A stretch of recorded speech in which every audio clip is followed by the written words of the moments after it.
जय जय रघुवीर समर्थ. श्रीमत दासबोध. दशक 12वा. विवेक वैराग्य. समास पहिला. विमळ लक्षण नाम. श्रीराम समर्थ. आधी प्रपंच करावा नेटका, मग घ्यावे परमार्थ विवेका. येथे आळस करू नका, विवेकी हो. म्हणजे माणसाने आधी प्रपंच व्यवहार नीटनेटकेपणाने नेटाने करावा आणि मग परमार्थाचा विचार करावा. विवेकी जन हो. येथे आळस कामाचा नाही, आळस करू नका. पहा, निस्पृहता हा महंताचा प्राण, तर विवेक आणि वैराग्य हे त्याचे दागिने आहेत. परमेश्वराला अतिप्रिय असणाऱ्या महंतालाच ते दागिने शोभून दिसतात. महंत आपल्यासारख्या सामान्य जीवांमधूनच घडतो. ज्याला खऱ्या जीवन ध्येयाची अर्थातच आत्मप्रचिती घेण्याची उत्कटतेनं जाणीव झाली, त्या परम ध्येयाच्या दिशेनं तो अग्रेसर होऊ लागला की त्याच्या जीवनात विवेक वैराग्य कसं प्रगटतं. शिवाय विवेक वैराग्यरूपी अलौकिक दागिने अंगावर चढले की तो कसा तेजपुंज दिसू लागतो, याचं सुंदर विवेचन समर्थ या दशकात करत आहेत. त्यातील पहिला हा समास म्हणजे विमल लक्षण नाम. विमल म्हणजे शुद्ध, मलरहित, स्वच्छ, नितळ. जीवन व्यवहारात प्रसंगी आपण इतरांवर दोषारोपण करतो, उणधुणं काढतो, चारित्र्यावर शिंतोडे उडवतो. मात्र भगवंताला आपण प्रिय असावं असं जर आपल्याला वाटत असेल तर आपलं आचरण अत्यंत शुद्ध असायला हवं. सद्गुरू नेहमी सांगायचे, नीती हा परमार्थाचा पाया आहे. अर्थात पाया म्हणजे घर नव्हे, पण पायाशिवाय घर असू शकत नाही, हेही तितकंच खरे. उत्तम पुरुष त्यालाच म्हणता येईल ज्याच्या जीवनात विमळता, पावित्र्य काठोकाठ भरलेलं आहे. ते त्याच्या व्यवहाराच्या सर्व अंगांना व्यापून आहे. भगवंत नित्य माझ्याबरोबर आहे, तो माझ्या प्रत्येक कृतीमागील प्रेरणा आहे, तोच भोक्ता देखील आहे, अशी उत्तम पुरुषाच्या मनात परमात्म्याशिवाय अस्तित्व जाणीव अखंड असते. ही जाणीवच आपली वृत्ती विमळ बनवत असते. अशा उत्तम पुरुषांच्या अंगावर विवेक वैराग्यरूपी दागिने शोभून दिसतात. विवेक आणि वैराग्य अंगीकारण्यामध्ये प्रपंच अडथळा ठरतो, असा लोकांचा गैरसमज असतो. उत्तम पुरुषाच्या अंगी असणाऱ्या या विशेष गुणांना आत्मसात करायचा असेल तर प्रपंच सोडायला हवा, अशा निष्कर्षाप्रतही बरेच जण येऊन पोचतात. मात्र वस्तुस्थिती तशी नसते. प्रपंचाला वैतागून विरक्त बनू पाहत असलेल्या जीवाला उद्देशून कविवर्य मंगेश पाडगावकर यांनी शब्दबद्ध केलेलं आणि सुधीर बाबूंच्या हृदयस्पर्शी सुरांनी अजरामर झालेलं एक भावपूर्व गीत आपल्या सर्वांना ठाऊक असेलच. कुठे शोधसी रामेश्वर अन कुठे शोधसी काशी. हृदयातील भगवंत राहिला हृदयातून उपाशी. या गीतातील भावार्थ असाय की, हे बाबा जीवा, गळ्यात रुद्राक्षांच्या माळा घातल्यावर, कपाळी भस्म लावलेस, भगवे वस्त्र परिधान करून तू संन्यास घेतलास, पण फळांनी बहरून आलेली झाडं, फुलांनी डवरलेल्या लता वेलींमधून, तसंच बालमुखातून बोबड्या वाणीनं बोलणाऱ्या, पिकातून डोलणाऱ्या देवाकडं तू डोळे उघडे ठेवून बघितलंच नाहीस. अन्नासाठी याचना करणाऱ्या भिकाऱ्याची आर्तता तुला जाणवलीच नाही. अरे, तुझ्याच हृदयात तुझ्या अवतीभोवती असणाऱ्या देवाला पाहायचं सोडून तू फक्त बाह्यांगानं संन्यसस्त होऊन काय उपयोग. अरे, 10 दिशा जरी धुंडाळल्यास किंवा आकाशाकडे जरी तासनतास डोळे लावून बसलास तरी तुला देव काही भेटायचा नाही. सारांश म्हणजे वैराग्याची चुकीची कल्पना मनात धरल्यामुळं आपली भगवंताशी भेट होत नाही. यावर उत्तम उपाय म्हणजे सद्गुरू म्हणायचे. ते म्हणत, भगवंतानं आपल्याला ज्या स्थितीत ठेवलंय त्या स्थितीत समाधानात राहावं हेच वैराग्य होय. किती सुटसुटीत व्याख्या आहे ही. परमार्थाला खरं तर कशाचाच अडथळा नसतो. प्रारब्धवश ज्या प्रापंचिक जबाबदाऱ्या आपल्यावर आल्या आहेत त्यांचा भगवंत प्राप्तीमध्ये व्यत्यय येतच नाही. सध्याची परिस्थिती पालटली की परमार्थ करू हा विचारच आपलं घोर अज्ञान आहे. एका मध्यमवर्गीय व्यक्तीचं उदाहरण प्रातिनिधिक स्वरूपात आपण पाहूया. नोकरी धंद्यातून निवृत्त झालं की परमार्थ करू असा त्याचा विचार असतो. निवृत्त झाल्यावर मुलांच्या संसाराची घडी बसवण्याची जबाबदारी तो बळच आपल्या शिरावर घेतो आणि परमार्थ लांबणीवर पडतो.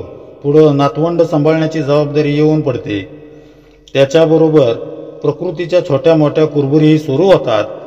असं करता करता राम म्हणण्याची वेळ येऊन ठेपते, पण नामस्मरण किंवा परमार्थ करणं त्याला काही जमत नाही. प्रपंचाला तो सर्वस्व मानून केवळ त्यातूनच चूक मिळेल अशी आशा लावून जीवन जगत असतो. आसक्तीपायी तो प्रपंचात गुरफटतो आणि अंतिम समयी जीवलगांना सोडून मृत्यूच्या स्वाधीन होताना पुढील जन्माची पायवाट तोच तयार करून ठेवतो. प्रपंचाला सत्य मानणाऱ्या व्यक्तींची ही दशा होते.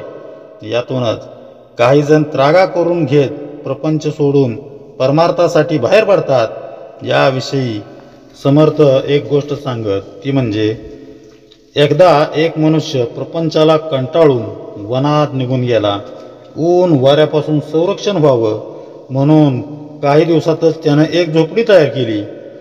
आवश्यक वस्तूंची जमवाजमव केली. माधुकरी मागायला जाताना त्या वस्तूंची चोरी होऊ नये म्हणून तो नंतर झोपडीला कुलूपही लावू लागला. असं सांगून शेवटी समर्थ म्हणतात, मग हेच जर करायचं होतं तर मग प्रपंच घरदार यांनी काय घोडं मारलं होतं. वैराग्यासाठी प्रपंच त्यागला तर त्यातून काहीही साध्य होत नाही आणि प्रपंचाला सर्वस्व मानलं तर परमार्थ साधत नाही. प्रपंच नोकरीधंदा उत्तम होण्यासाठी आपण विवेकानं व्यवहार करतो, पण त्याला वैराग्याची जोड नसेल तर असा विवेक लंगडा आहे. तो जीवनात उन्नती साधून देऊ शकत नाही.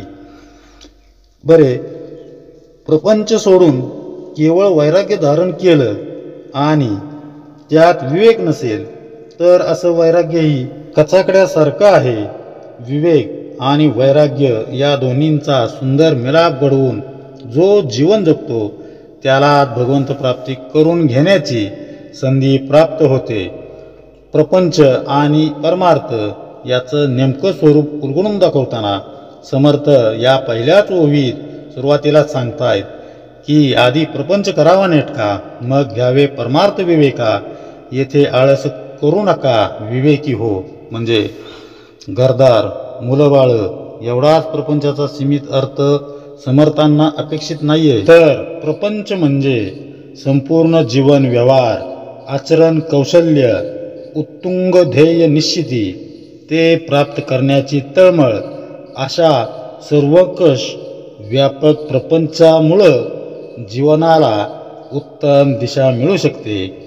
जसं एखाद्या प्रयोगशाळेमध्ये अभ्यासलेली तत्व आपण जीवनातही वापरतो, तसं जो परमार्थ आपण आजवर केला आहे त्याची व्यवहार्य बाजू म्हणजे प्रपंच असला पाहिजे. परमार्थ साधायचा असेल तर प्रथम प्रपंच नेटका करता आला पाहिजे. नेटका म्हणजे कसा? स्वच्छ, सुटसुटीत, पारदर्शक, शुद्ध आचरण, नीती संयमानं युक्त, कर्तव्यदक्ष राहून होतो तो नेटका प्रपंच. असा प्रपंच करत असताना आपल्यातील विवेकाला परमार्थाकडे वळवावं. लग्न सोहळा म्हटला की त्याच्या अलीकडं पलीकडं 3-4 दिवस अनेक विधी असतात. पण यजमानांचं लक्ष जसं मुख्य विधीकडे असतं तसं जीवनातील सर्व कर्तव्य पार पाडावीत, पण आपलं लक्ष हे नेहमी मुख्य ध्येयाकडं अर्थातच परमार्थ साधण्याकडं, भगवंत प्राप्तीकडं असावं.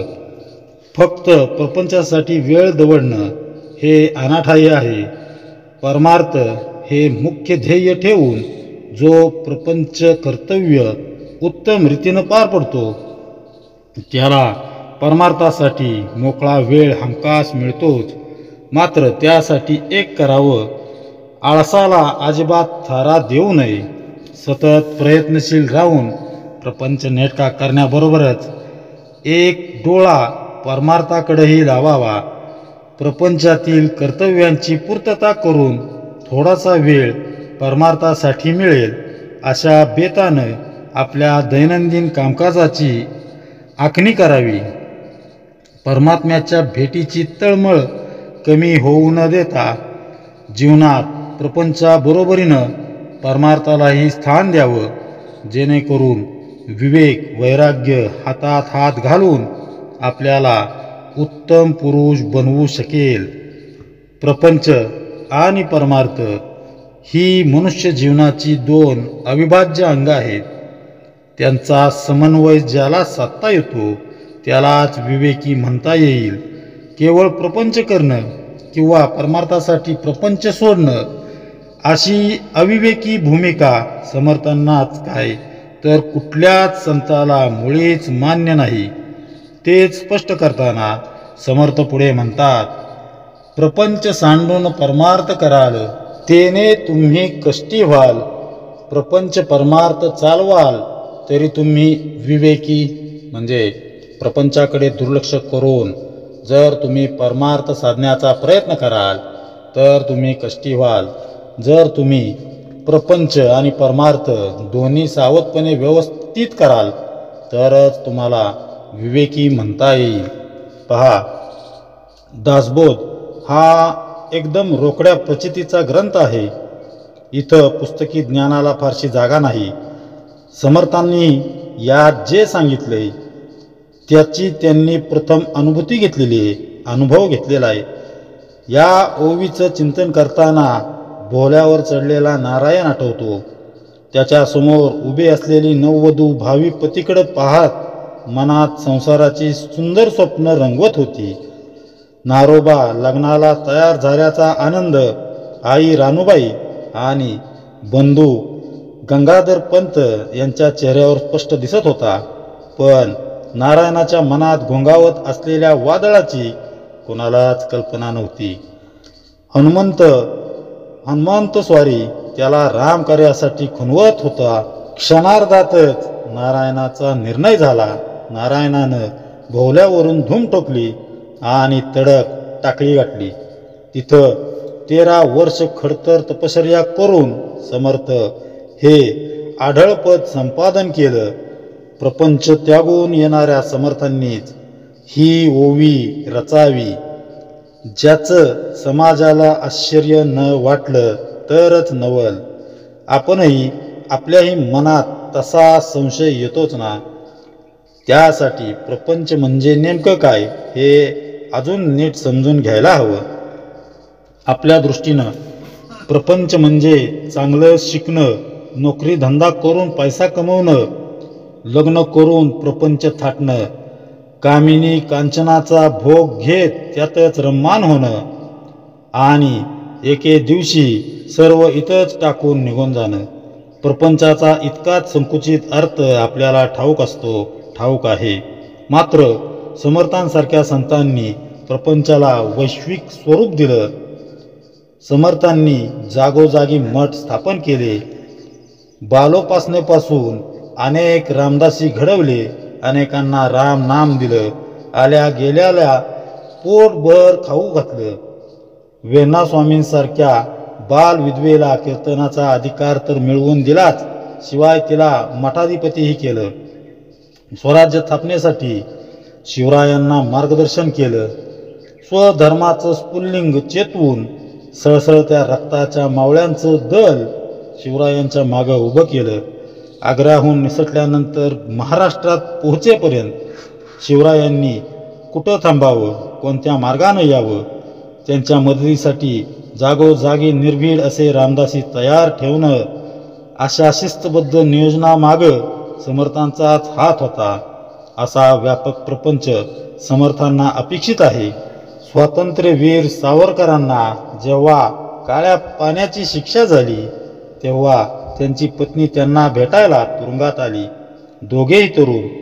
संसार वेलीला नुकतीच कुठं पालवी फुटत होती, तेवढ्यात नशिबानं त्या वेलीलाच नख लावलं. हयातभर पुन्हा भेट होईल की नाही याची शाश्वती नाही. अशा परिस्थितीत तुमच्या आमच्यासारखा मनुष्य ओक्साबोक्शी रडला असता, आतून ढासळला असता. पण सावरकरांची आंतरिक बैठक एखाद्या संतासारखीच होती. समजावण्याच्या सुरात ते पत्नीला म्हणाले, संसार काय, कावळा चिमणी देखील करतात, तेही पिलांना वाढवतातच की. पण आपल्या एका प्रपंचाच्या आहुतीनं अनेकांच्या जीवनात स्वातंत्र्याची पहाट उगवणार असेल तर आपल्या प्रपंचाची हेळसांड झाली म्हणून बिघडलं कुठं? किती उदात्त भावना होती त्यांची प्रपंचाविषयीची. त्यांच्यासारख्या अनेकांनी स्वतःचा संकुचित प्रपंच बाजूला ठेवून वैश्विक प्रपंच उभारला आणि मानव्याची गुढी उंच उंच नेली. तात्पर्य म्हणजे प्रपंच कुणालाच चुकत नाही, पण बऱ्याचदा होतं काय, परमार्थासाठी स्वतःच्या प्रपंचाचा त्याग करायचा. बरं, वैश्विक प्रपंच करायची धमक नसेल, ना राष्ट्रहित जोपासता येत नसेल, ना कुठला परमार्थ गाजवता येत, फक्त प्रपंच नको म्हणून तो सोडून देण्याच्या आततायी भूमिकेमुळं घरादाराला वाऱ्यावर सोडल्यानं तसा करणारा मनुष्य दुःखी कष्टी होतो. त्यामुळं प्रपंच आणि परमार्थ समांतर चालवणाराच मनुष्य विवेकी म्हणता येईल. सद्गुरू वाणी रूपात असताना एकदा त्यांच्याकडं नुकतंच लग्न झालेलं एक जोडपं आशीर्वाद घेण्यासाठी आलं होतं. तेव्हा त्यांना प्रपंचाचा अर्थ समजवताना ते म्हणाले, बाई, भाजीत मीठ किती लागतं तर चवीपुरतं. अर्थात काहींना मीठ जास्त लागतं ही गोष्ट वेगळी आहे, पण मिठाप्रमाणे प्रपंचाचं आपल्या जीवनातील स्थान आहे. तेव्हा भगवंत डोळ्यासमोर ठेवून म्हणजेच परमार्थाला अनुकूल अशा बेतानं प्रपंच करावा. त्यात रम्मान होऊ नये आणि आपल्या कर्तव्यांना चुकूही नये. जे काही समोर आले ते प्रभू रामांच्या इच्छेनं आले, ते त्यांचं आहे ही जाणीव ठेवूनच प्रपंच करावा. सद्गुरूंनी असंही सांगून ठेवलंय की आपण आपल्या घरात पाहुण्याप्रमाणे वागावं. पाहुणा जसा संकोच करतो, आगळपगळ बोलायचं, ऐसपैस बसायचं टाळतो, तसं हे घर सद्गुरूंचं आहे असं आपण आपल्या मनाला वळण लावावं. मात्र आपण प्रपंच आपला म्हणतो, त्यात आसक्त होतो, त्याची मालकी स्वतःकडे घेतो. या सगळ्यात आपल्या सद्गुरूंना आपण प्रपंचाचा चाकर करून टाकतो. हाच अविवेक होय. समर्थ पुढे सांगतात, प्रपंच सांडून परमार्थ केला तरी अन्न मिळेना खायला, मग तया करंट्याला परमार्थ कायचा. म्हणजे प्रपंचाकडे दुर्लक्ष करून परमार्थ करू लागल्यावर खायला नीट अन्न मिळत नाही. अशा भाग्यहीन माणसाला परमार्थ कसा साधेल. पहा, समर्थ आपल्याला काय सांगतायत या ओवीतून. प्रपंच सांडून गृहत्याग केला, संन्यासी वेश धारण केला, पण भुकेची जेव्हा वेळ येते तेव्हा खायला अन्न तर पाहिजे.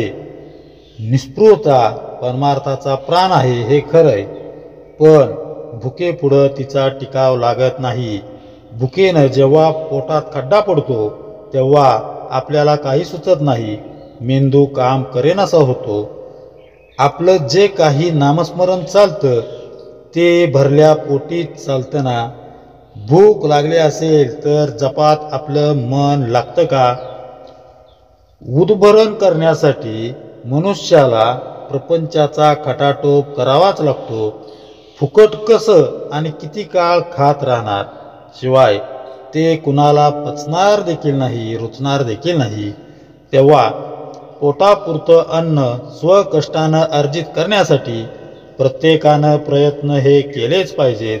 अशा प्रयत्नातच प्रपंचाचं बीज दडलेलं आहे. अन्नाची गरज भागवण्यासाठी कष्टाला पर्याय नाही असं समर्थ म्हणतात.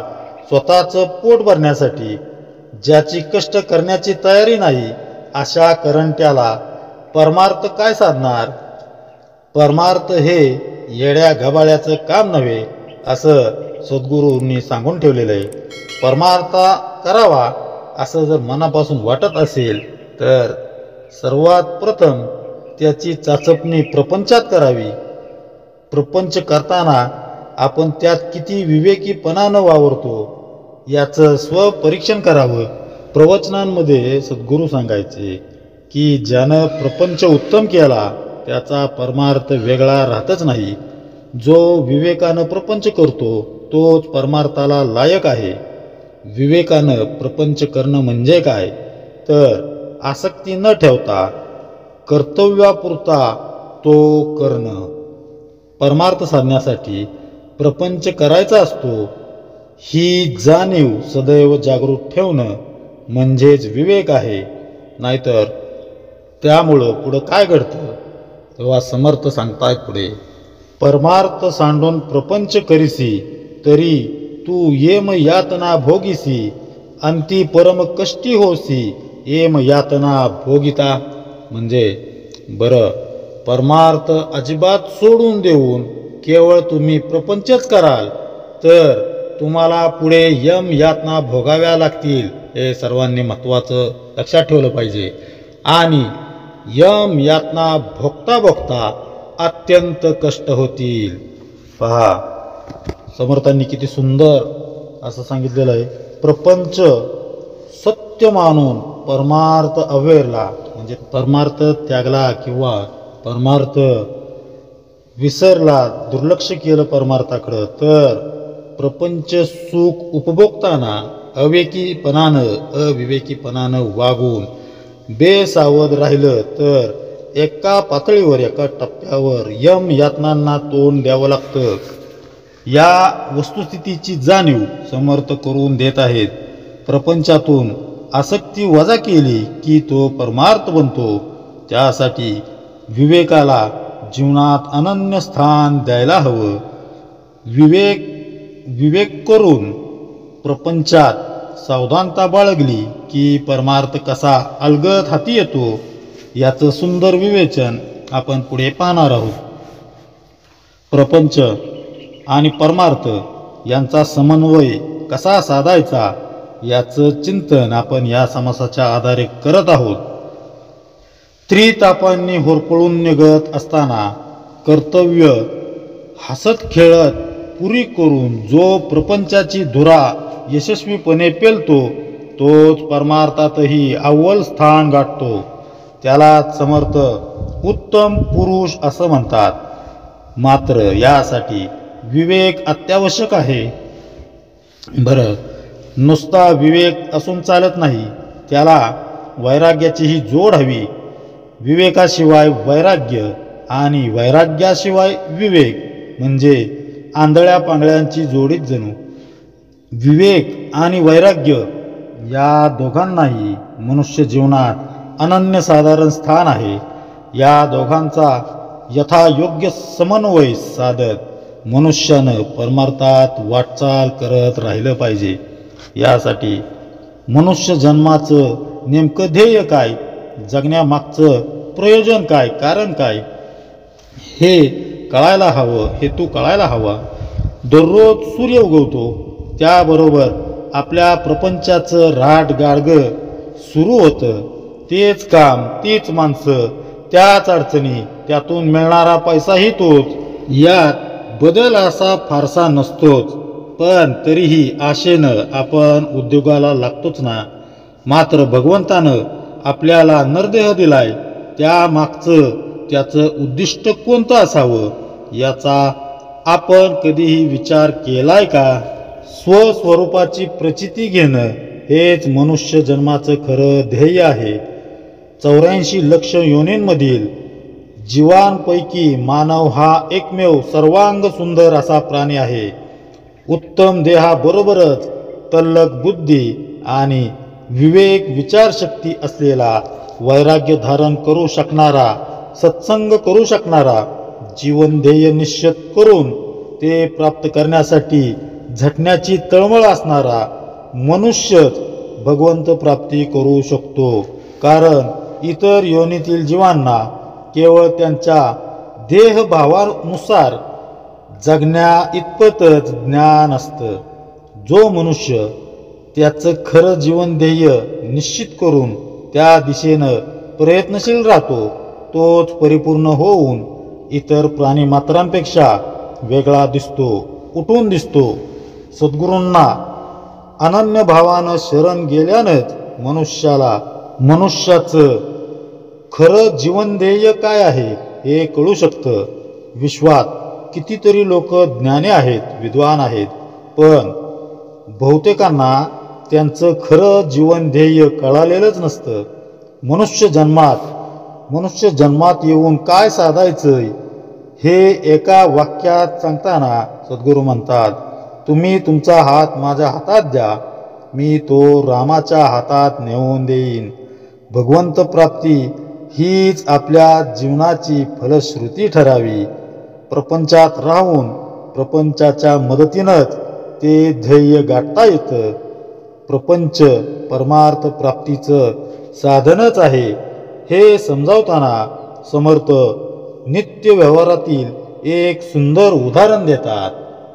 साहेब कामास नाही गेला, गृहीच सुखाडोन बैसला, तरी साहेब कुटील तयाला पाहती लोक. म्हणजे एखादा नोकर मालकाकडे कामाला गेलाच नाही आणि खुशाल आळसाने घरीच बसून राहिला तर त्याचा मालक त्याला कुटून काढेल आणि मध्ये मार देईल आणि लोक ती गंमत पाहत राहतील.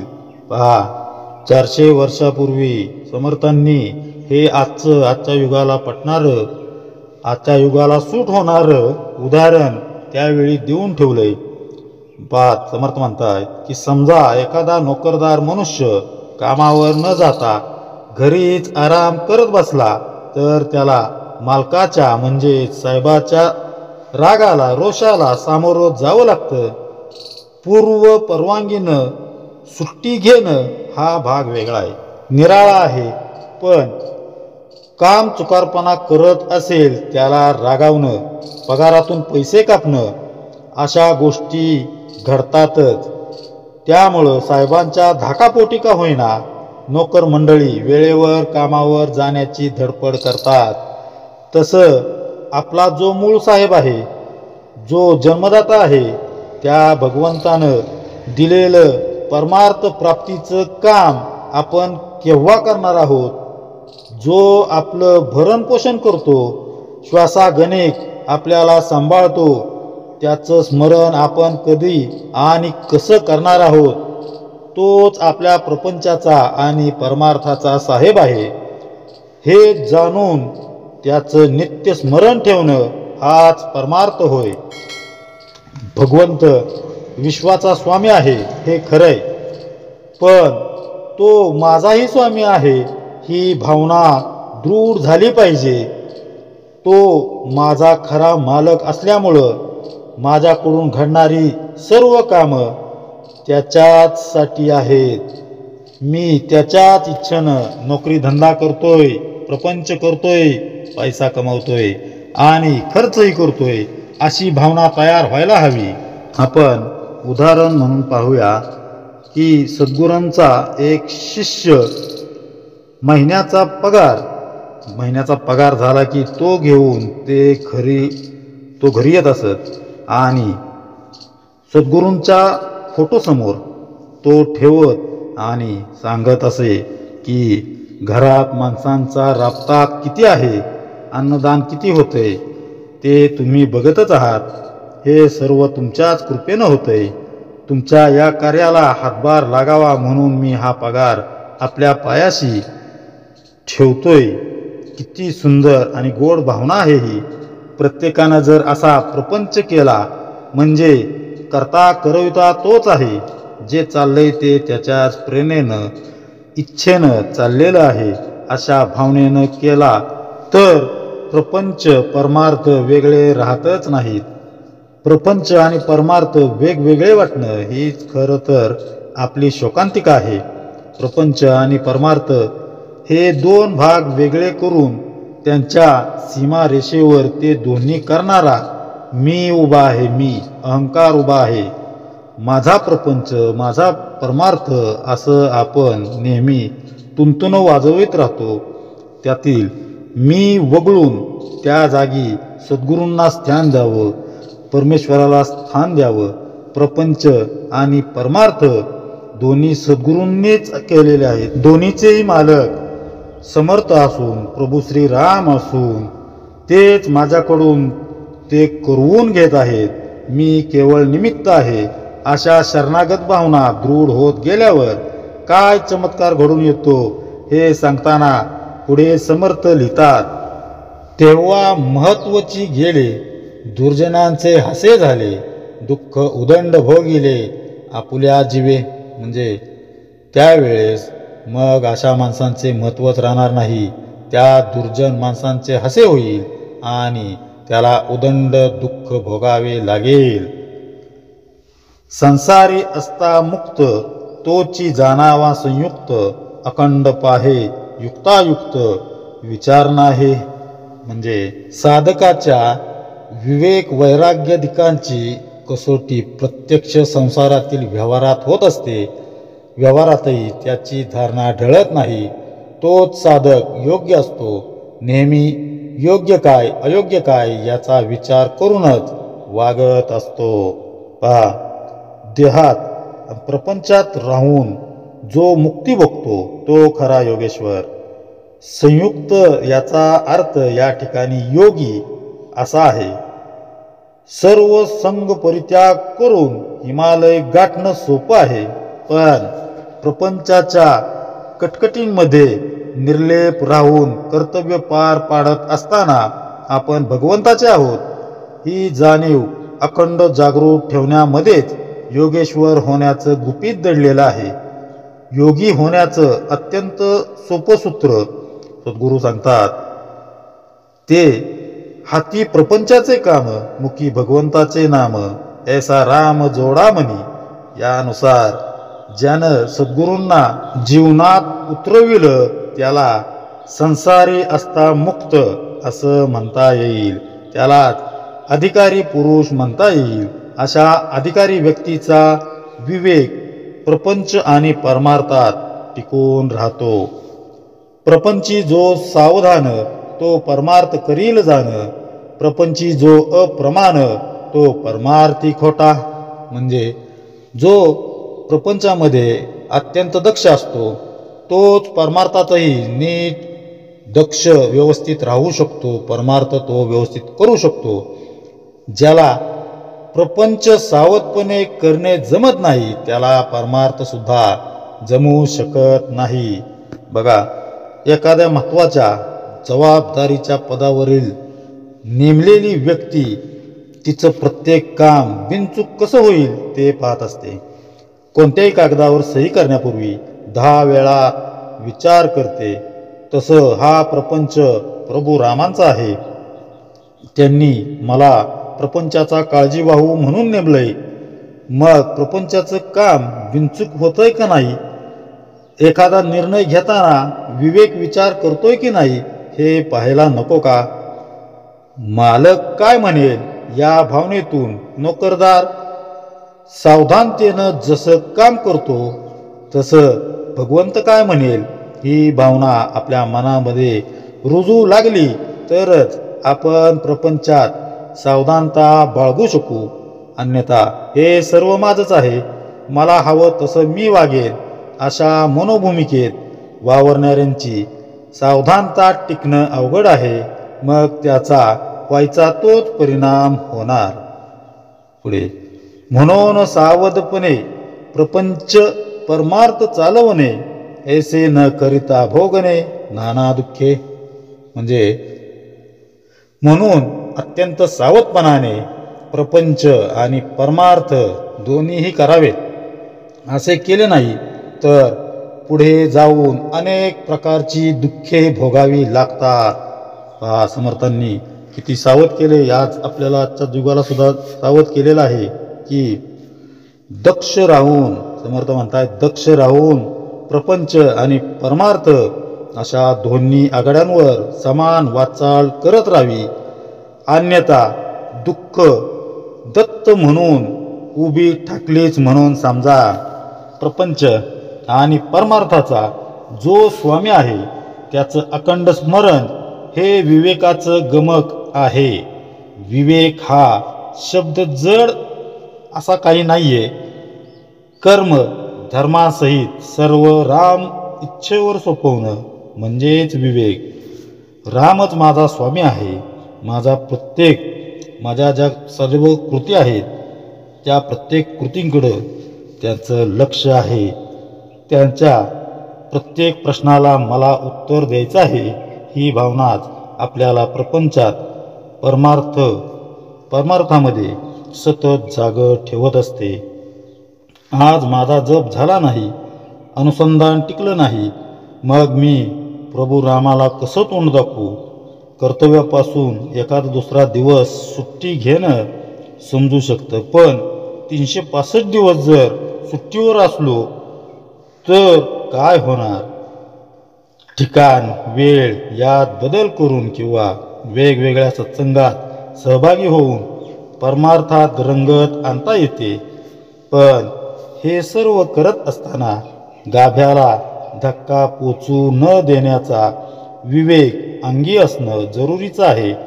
यावर निसर्गातील नित्य परिचयाचा दाखला देताना पुढे समर्थ सांगतात, परनाळी पाहून उचले, जीवसृष्टी विवेके चाले, आणि पुरुष होऊन भ्रमले, यासी काय म्हणावे.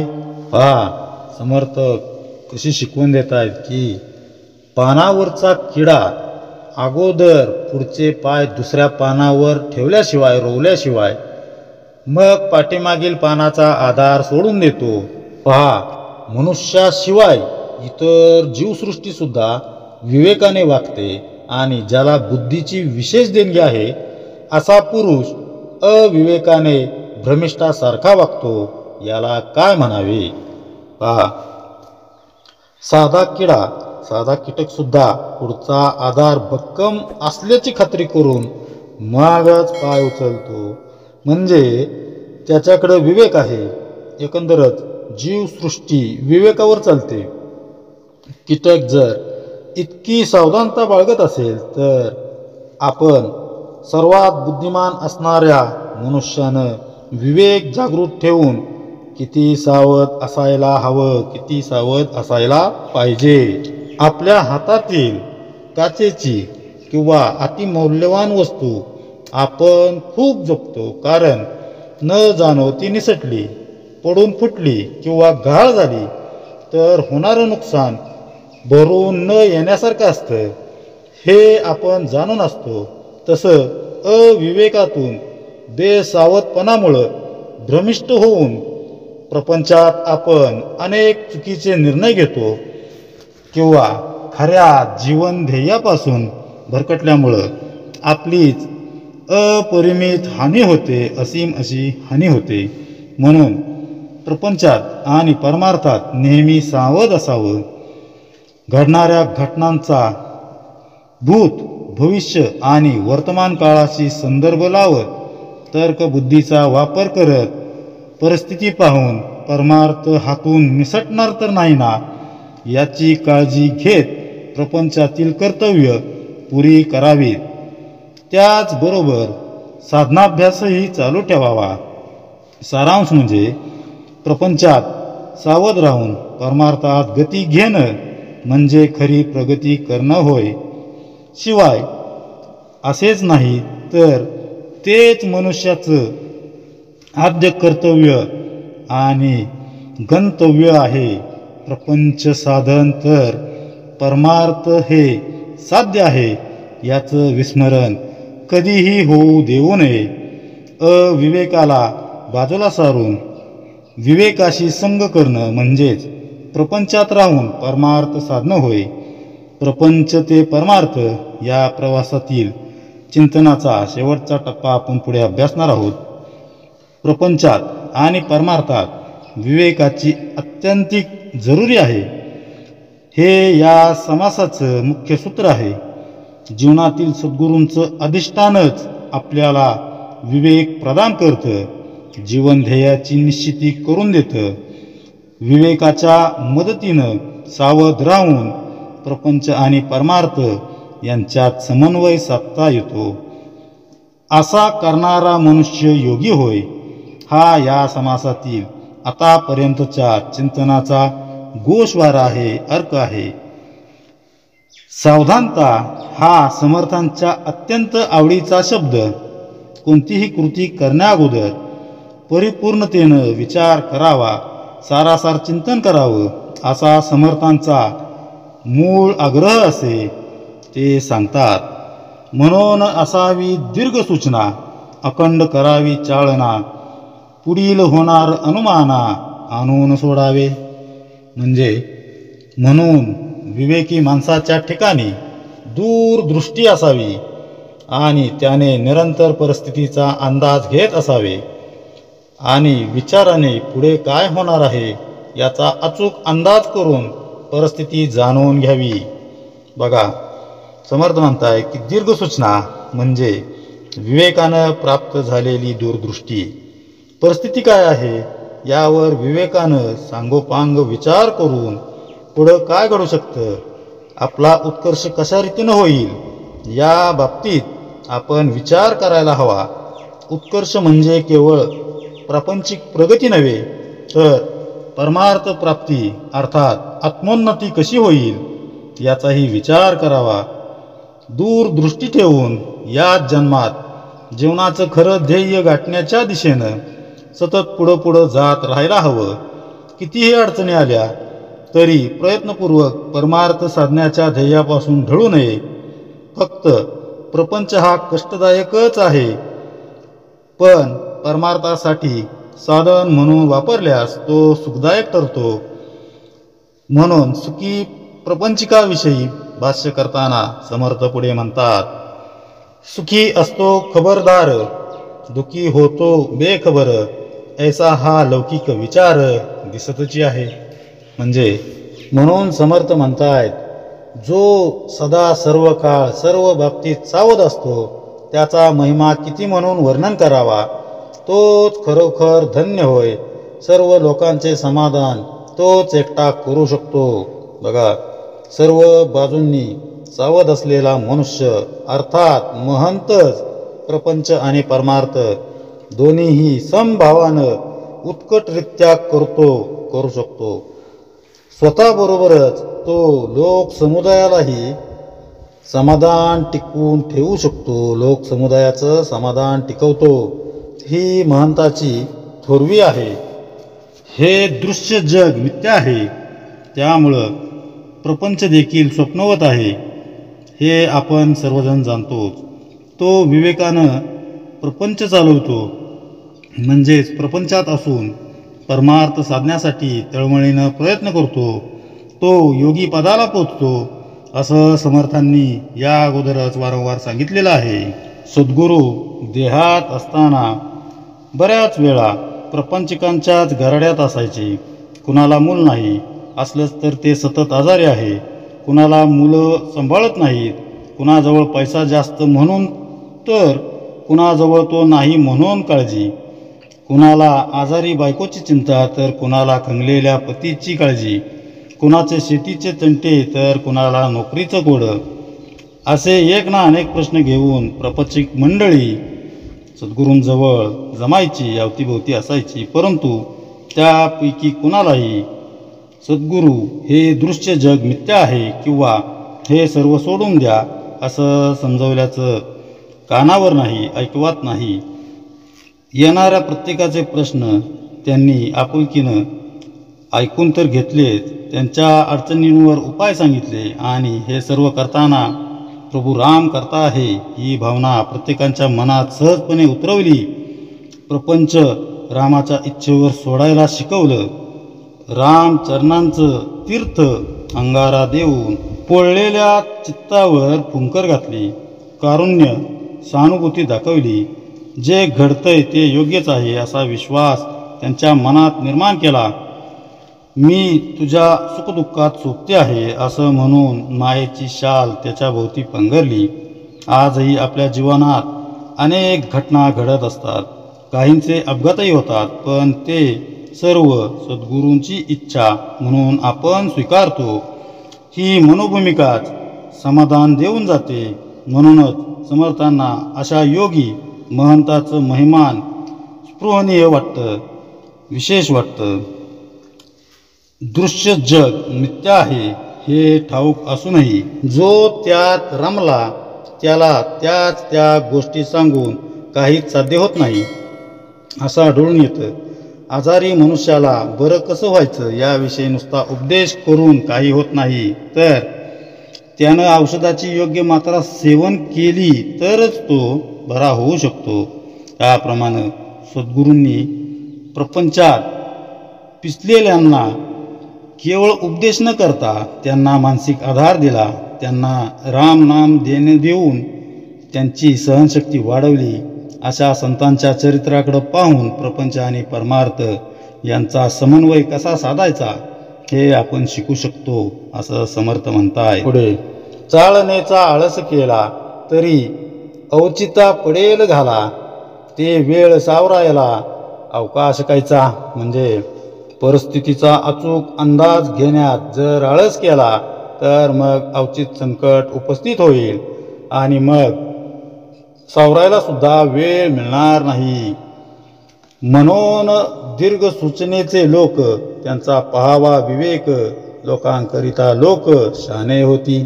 म्हणजे समर्थ म्हणतात की म्हणून विवेक संपन्न दूरदृष्टी असणारे लोक कसे विचारपूर्वक वागतात हे जाणून घ्यावे. एकाच्या उदाहरणाने दुसरा शहाणा होतो ही लोकांची रीतच आहे. बघा समर्थ सांगतायत की टाळाटाळ न करता मनुष्यानं सचोटीनं आणि अविश्रांत परिश्रमानं जीवनाच्या प्रपंच आणि परमार्थ अशा दोन्ही अंगांना उज्ज्वल करावं. सद्गुरू आपल्यासोबतच आहेत या विश्वासानं येणाऱ्या परिस्थितीला सावधपणे सामोरं जावं. मग परमार्थ फार दूर राहत नाही. त्याचा प्रपंच आणि परमार्थ यश कीर्ती प्रतापवंत होतो. त्यासाठी दूरदृष्टी असणारा महंत वागतो कसा, बोलतो कसा, प्रपंच आणि परमार्थाला तो वरच्या पातळीवर नेतो कसा याचा बारकाईनं अभ्यास करावा. त्याच्यापासून अनेक गोष्टी शिकाव्यात आणि आपल्या प्रपंचात त्या उतरवाव्यात. अशा रीतीनं एकापासून दुसरा शहाणा होत जातो. तरी समाजात कसं वागावं याची एक युक्ती समर्थ आपल्याला पुढच्या ओळीमध्ये सांगत आहेत. परी ते शहाणे ओळखावे, गुणवंताचे गुण घ्यावे, अवगुण देखो न सांडावे जनामध्ये. म्हणजे म्हणून आपल्या भोवताली जे लोक असतात त्यात शहाणे कोण आहेत ते ओळखावे. जे गुणवान आहेत त्यांचे गुण आपण घ्यावेत. लोकांमधील अवगुण जे असतील ते पाहून त्या अवगुणांचा त्याग करावा. पहा समर्थांची शिकवण कशी आहे की प्रपंचात राहून जो परमार्थही साधतो अशा गुणवंत संत महंत विवेकी लोकांचे गुणगान अंगीकारावेत, स्वीकारावेत. ज्यानं प्रपंचात उत्तुंग यश मिळवलं पण परमार्थाकडे डुंकूनही बघितलं नाही असा मनुष्य कदाचित व्यवहारात गुणवंत म्हणवला जाईल, पण जीवन आदर्श म्हणून त्याच्याकडं पाहता येत नाही. सद्गुरू उदाहरण द्यायचे. एकानं कोळशाचं दुकान घातलं आणि दुसऱ्यानं पेढ्याचं. दुकान कशाचंही असलं तरी शेवटी फायदा किती होतो हे महत्त्वाचं आहे. तसं प्रपंचात लौकिकार्थानं कमी जास्त काय आहे याला फारशी किंमत नाही, तर प्रपंचातून मनुष्यानं परमार्थ किती साधला, म्हणजेच भगवंत रूपी फायदा किती झाला, याला जास्त महत्त्व आहे. ज्यानं प्रपंचात राहून भगवंत प्राप्ती करून घेतली तो खरा गुणवंत. ज्याच्या प्रपंचात यश, कीर्ती, भरपूर संपत्ती, सुखांच्या राशी आहेत, पण त्यात भगवंताचा वास नसेल तर सर्व असूनही तो दरिद्रीच म्हणावा. भगवंताशिवाय आपलं जीवन भौतिकतेकडं, सुख लोलुपतेकडं झुकतं. त्यामुळं जो प्रपंचात सावध राहून कर्तव्य उत्तम प्रकारे पार पडतो, फळ भगवंतावर सोपवतो, भगवंताला स्वामी मानून त्यांचं अखंड स्मरण करतो, नामस्मरण करतो, स्मरण ठेवतो आणि असं करता करता प्रपंचाचा त्याग न करता एका टप्प्यावर जो प्रभू रामाला आपलंसं करून घेतो, असा आदर्श आपल्या समोर असायला हवा. असा आदर्श एक समर्थांचा गुणवंत असा महंतच असू शकतो. मात्र मनुष्य स्वभाव, समाज, मन इतकं विचित्र असतं की अशा गुणवान अधिकारी व्यक्तींमध्येही त्यांना अवगुण दिसू लागतात. हे ओळखूनच समर्थांनी सांगून ठेवलंय, अवगुण देखो न सांडावे. अवगुणच जर बघत बसलो तर जे टिपायचं आहे ते बाजूलाच राहील. तेव्हा आपण गुणांचा स्वीकार करावा, ते जीवनात उतरवण्याचा प्रयत्न करावा आणि परमार्थाच्या दिशेनं आपली वाटचाल चालू ठेवावी. प्रपंच परमार्थातील आपल्या आदर्श वर्तणुकीचा पुढचा टप्पा समजावून सांगताना समर्थ पुढे सांगतात, मनुष्य पारखू राहेना आणि कोणाचे मन तोडीना, मनुष्य मात्र अनुमाना आणून पाहे. म्हणजे जो विवेकी असतो तो प्रत्येकाची मनोमन परीक्षा करीतच असतो, पण तो कुणाचे मन मात्र दुखवत नाही. पण मनुष्य मात्रांसंबंधी तो अचूक असे अनुमान मात्र करत असतो. दिसे सकळांस सारिका, पाहता विवेकी नेटका, कामी निकामी लोका बरे पहा. म्हणजे बाहेरून वरवर पाहिले तर तो इतर सामान्य लोकांसारखाच दिसतो, पण अंतर्यामी तो अत्यंत विवेकी असतो. तो कोण काम करणारा आहे आणि कोण निकामी आहे हे बरोबर ओळखून जाणतो. पहा, सावध राहून संपर्कात येणाऱ्या प्रत्येकाची पारख करावी, त्याच्या गुणांचं अवलोकन करावं. जसं फुलपाखरू प्रत्येक फुलावर बसून त्यातील मधुर रसाचाच आस्वाद घेतं, तसं समाजातील प्रत्येक गोष्टीत सद्गुरूंचं अधिष्ठान बघून त्यातून उत्तम ते घ्यावं आणि आचरणात आणावं. असं करत असताना समजा अवगुणी मनुष्याला त्याची जागा दाखवण्याची वेळ आलीच तर त्याचं मन दुखवू नये. बघा, संतांची किती व्यापक दृष्टी असते. असा विवेकी मनुष्य दिसायला चार चौघांसारखाच असला तरी तो त्याच्या स्वभाव वैशिष्ट्यामुळं ओळखू येतो. जनक राजासारखी त्याची स्थिती असते. राजवैभवात लोळत असूनही राजा जनक अंतरंगातून निर्लेप होता, विरक्त होता, आत्मज्ञानानं परिपूर्ण होता. कारण त्याचा विवेक जागृत तर होताच, शिवाय त्याला वैराग्याची जोडही होती. म्हणून समर्थ पुन्हा एकदा शेवटी सांगतात, जाणून पाहिजेत सर्व हेची तयाचे अपूर्व, ज्याचे त्या परी गौरव राखो जाणे. म्हणजे हे सर्व जाणूनही तो सर्व तऱ्हेच्या लोकांशी यथायोग्य व्यवहार ठेवू शकतो, हे त्याचे वैशिष्ट्य होय. ज्याची जशी योग्यता असेल त्याचप्रमाणे त्या त्या व्यक्तींचा योग्य तो गौरव करण्याचे चातुर्य त्यांच्या ठिकाणी असते. पहा, समर्थ खूप सुंदर असं विवेचन सांगत आहेत. शेवटच्या ओवीमध्ये समर्थ म्हणतायत की विवेकी मनुष्य प्रत्येकाची पात्रता ओळखून त्यांना जवळ करतो. ज्याला जितकं महत्त्व द्यायचं तितकंच ते देण्याचं चातुर्य त्याच्यापाशी असतं. बाहेरून साधा पण आतून विवेक जागवलेला मनुष्यच सावधपणे प्रपंच करून परमार्थाची रोकडी प्रचिती घेतो, जीवन कृतार्थ करतो. हेच समर्थांना या समासातून अधोरेखित करून सांगायचं आहे, ठासून सांगायचं आहे. त्यासाठी आपण योग्य दिशेनं केलेलं प्रयत्न कसे प्रचिती देतात याचं चिंतन आपण पुढील समासात बघणार आहोत. इति श्री दासबोधे गुरु शिष्य संवादे विमळ लक्षण नाम समास पहिला. जय जय रघुवीर समर्थ.